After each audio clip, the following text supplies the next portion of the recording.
मैं आपको याद दिलाने आया हूँ। नमस्कार दोस्तों, कश्मीर हाईवे सिर्फ एक सड़क नहीं है, ये वो रास्ता है जहाँ दिन में लोग तस्वीरें खींचते हैं, लेकिन रात के समय में लोग वहाँ पर खुद से ही बातें करना शुरू कर देते हैं।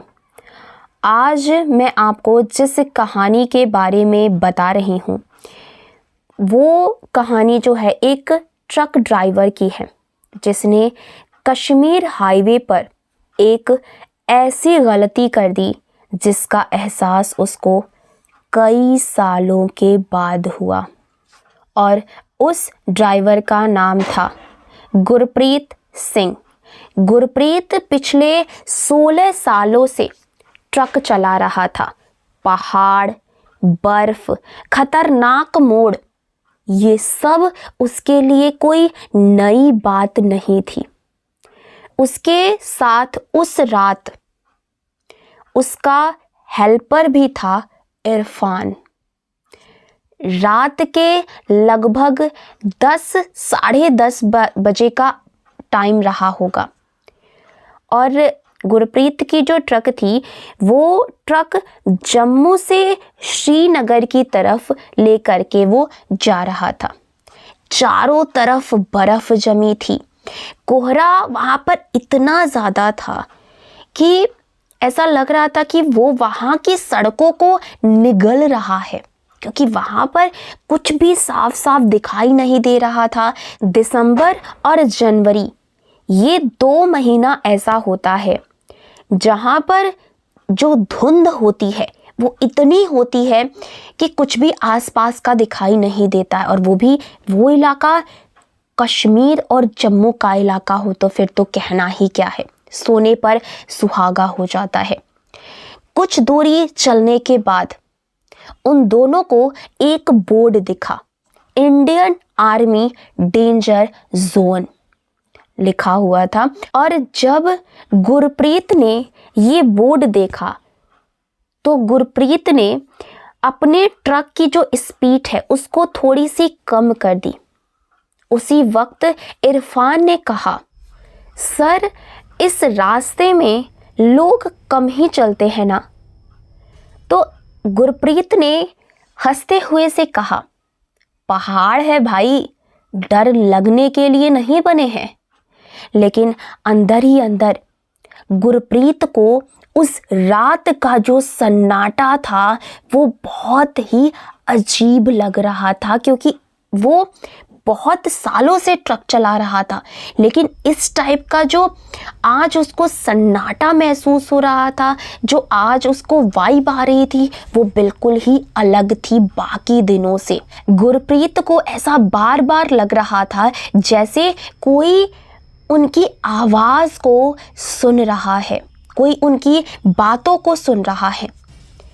ट्रक आगे बढ़ता हुआ चला जा रहा था।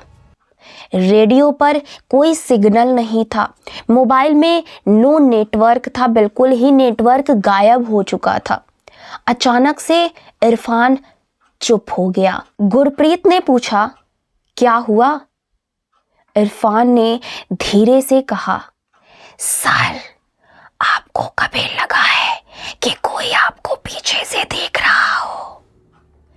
तभी गुरप्रीत ने रियर मिरर में देखा, लेकिन वहां सिर्फ और सिर्फ अंधेरा था और उसने तुरंत ही उस बात को बदल दिया। कुछ मिनट चलने के बाद कोहरे के बीच में, सड़क के बीचों बीच एक इंसान खड़ा हुआ दिखाई दिया, बिल्कुल अकेला, बिल्कुल शांत। उसने काले रंग के कपड़े पहन रखे थे, चेहरा उसका बिल्कुल भी साफ नहीं दिख रहा था। गुरप्रीत ने अपना हॉर्न बजाया, पी पी पी पी, बहुत तेज तेज वो हॉर्न बजा रहा था।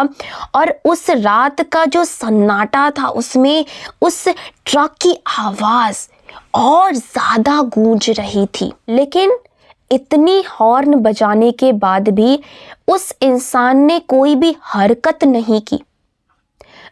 वो ब्रेक दबाने ही वाला था कि इरफान अचानक बोला, सर मत रुकिए। गुरप्रीत चौंका। क्यों? इरफान बोला, बस मत रुकिए। गुरप्रीत ने अपनी गाड़ी आगे बढ़ा दी। जैसे ही ट्रक उस इंसान के पास से गुजरा, गुरप्रीत को लगा जैसे किसी ने ट्रक की बॉडी को हल्के से छुआ हो। कोई तेज आवाज नहीं थी, बस एक अजीब सा वहां पर गुरप्रीत को महसूस हुआ, लेकिन उसने कुछ नहीं कहा। कुछ ही सेकंडों बाद उसे महसूस हुआ कि ट्रक के अंदर बहुत ज़्यादा खामोशी हो गई है। बहुत ज़्यादा सन्नाटा उसे आसपास महसूस होने लगा और गुरप्रीत ने अपने बगल की सीट पर देखा। इरफान इरफान उसने कई बार आवाज़ भी लगाई, लेकिन इरफान वहाँ पर नहीं था। गुरप्रीत ने तुरंत ही ब्रेक लगाया और ट्रक को वहीं पर रोक दिया। वो बार बार इरफान इरफान कर रहा था और वो अगल बगल देख रहा था चारों तरफ।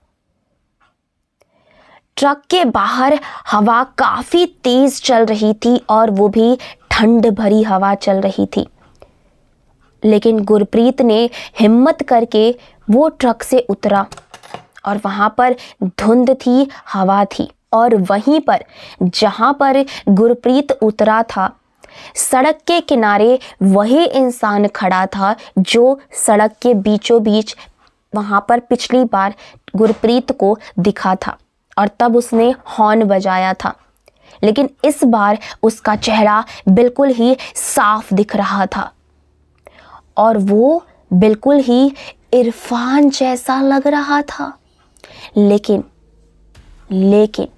वो कोई नॉर्मल इंसान नहीं लग रहा था, वो बिल्कुल ही अलग था। वो इरफान से बिल्कुल ही अलग था। उसकी आंखें गुरप्रीत को नहीं देख रही थी, वो कुछ और ही देख रही थी और उसकी आंखें बिल्कुल सफ़ेद थी।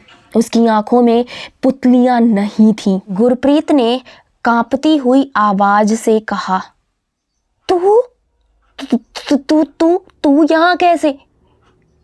इरफान ने धीमी आवाज में कहा, सर आपने उस रात रोक क्यों नहीं दिया था ट्रक? आपने उस रात ट्रक क्यों नहीं रोका था? और तभी गुरप्रीत को सब कुछ याद आ गया। आज से ठीक 6 महीने पहले की बात है। इसी हाईवे पर गुरप्रीत और इरफान कुछ सामान लेकर के ट्रक से गुजर रहे थे और वहाँ पर एक आदमी आया था इन दोनों से मदद मांगने के लिए। इरफान ने कहा था, सर एक बार रुक जाते हैं, लेकिन गुरप्रीत ने कहा कि ये इलाका ठीक नहीं है और गुरप्रीत के बार बार मना करने के बावजूद इरफान ट्रक से उतर गया उस आदमी की मदद करने के लिए। लेकिन गुरप्रीत इतना ज़्यादा डर चुका था, इतना ज़्यादा उसको खौफ था इस रास्ते का कि उसने इरफान की तरफ एक बार मुड़ कर के भी नहीं देखा। उसको ये अंदाज़ा ही नहीं था कि इरफान उतर गया है और उसने पीछे मुड़ कर के नहीं देखा और वो ट्रक लेकर के वहाँ से रवाना हो गया और इरफान वहीं पर पीछे छूट गया। अगली सुबह जब हुई तो पता चला कि वहाँ पर किसी इंसान का शरीर मिला है और वो जो कि ठंड की वजह से ही वहाँ पर वो जिंदा नहीं बचा था। और गुरप्रीत ने कभी उसका नाम जानने की कोशिश भी नहीं की थी, लेकिन आज वही सच और वो खुद इरफान वहाँ पर गुरप्रीत के सामने था। इरफान ने कहा कि मुझे आपसे कोई बदला नहीं चाहिए, मैं आपको याद दिलाने आया हूँ। और बस वहां पर एक अचानक से कोहरे की धुंध आई और इरफान वहां से गायब हो गया। गुरप्रीत जाकर के अपनी ट्रक में बैठ गया और वो वहां से हिल भी नहीं पा रहा था। और उस रात के बाद से गुरप्रीत ने उस रास्ते पर, उस जम्मू कश्मीर के रास्ते पर उसने ट्रक चलाना बंद कर दिया। तो आज की कहानी में बस इतनी ही। आपको आज की कहानी कैसी लगी, और अगर आप उस जगह पर होते, गुरप्रीत की जगह पर, तो आप क्या करते, कमेंट सेक्शन में ज़रूर बताइएगा। मिलते हैं अगली वीडियो में, तब तक के लिए बाय बाय, टेक केयर।